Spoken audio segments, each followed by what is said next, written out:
All right, guys, it's time to dive the sugar wreck.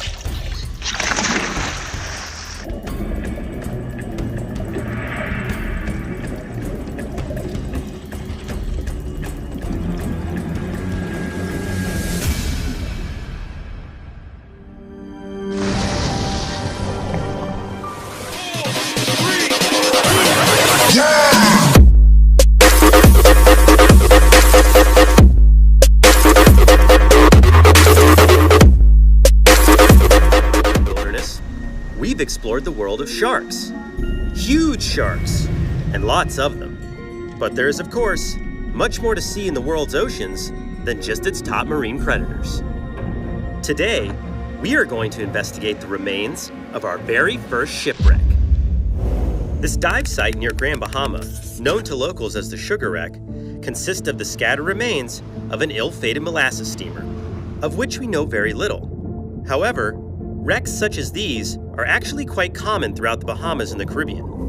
And what makes this site particularly interesting isn't its sunken treasure, but is the abundance of marine life that now calls the ship home. These wrecks often form microhabitats, almost like an artificial reef, that can become hot spots for divers to view an incredible diversity of species. And little did I know, amongst the wreckage, we would have the most unexpected wildlife encounter I had ever experienced. Ready? Yep. This is always the exciting part. Getting clipped in. So once you're done, that means you're ready to get in the water. All right.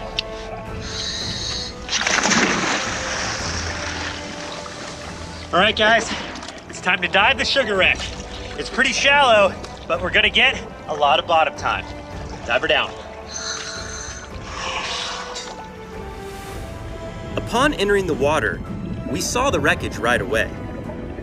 Long metal panels and ribs of the hull scattered the sea floor. Not much was recognizable, that is until we saw the anchor. Judging by its size, this was one massive vessel. And of course, along with the ship was an abundance of fish.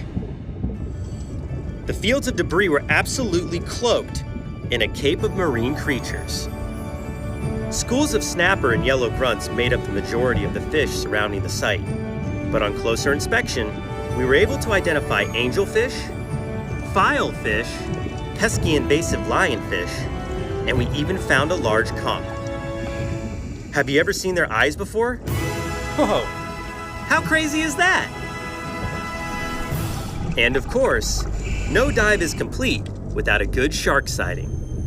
One particular reef shark became very interested in us. Actually, maybe a little too interested. Watch out, buddy.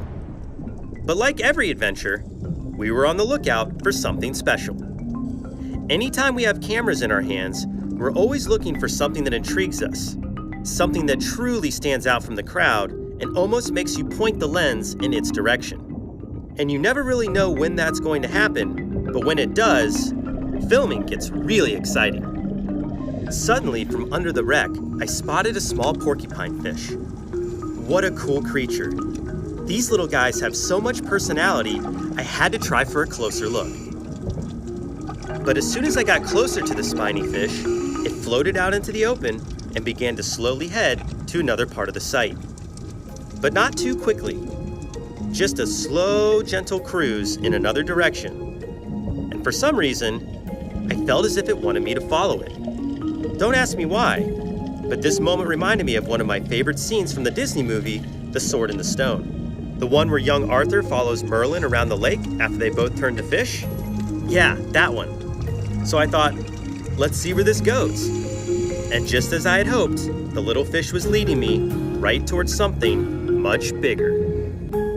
As we cruised together across the wreckage, I lost sight of Mario and found myself on a side of the wreck we had not yet explored. The debris here was much larger and more cavernous. The cracks in the wreckage were deep, and its contents were hidden from sight. Then suddenly, and without warning, the fish dove into a crevice, and in an instant, it was gone. To be honest, I felt a little let down because I'd hoped we'd take a rest so I could get some better footage.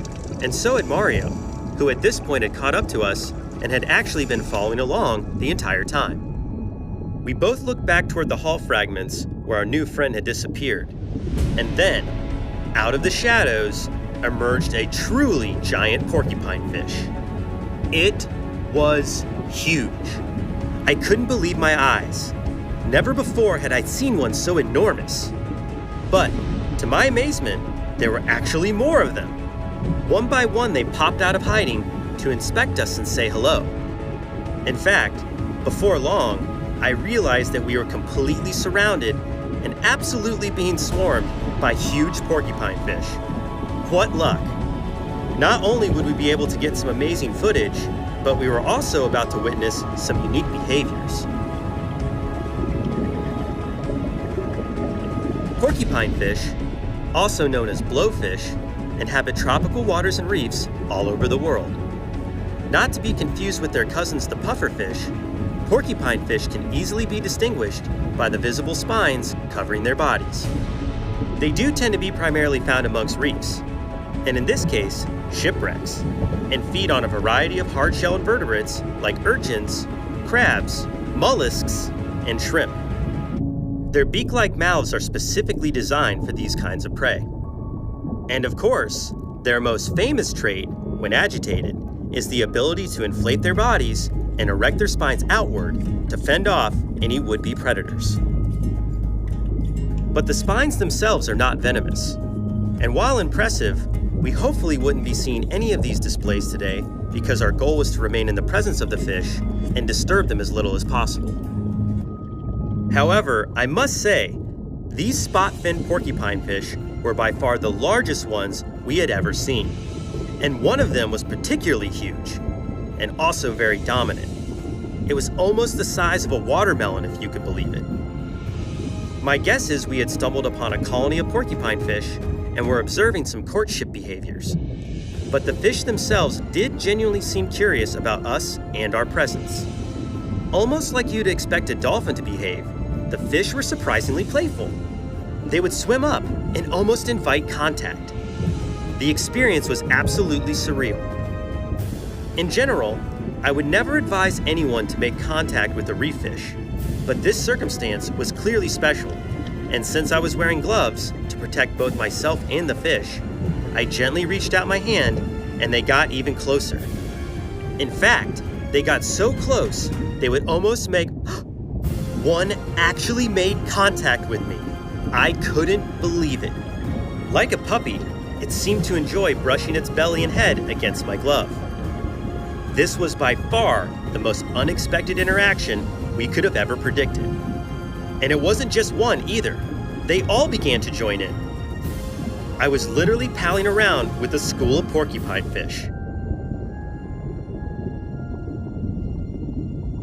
After about 10 minutes of enjoying each other's company, our air was beginning to run low, so I gave Mario the signal, we both said our goodbyes, and headed back toward the boat.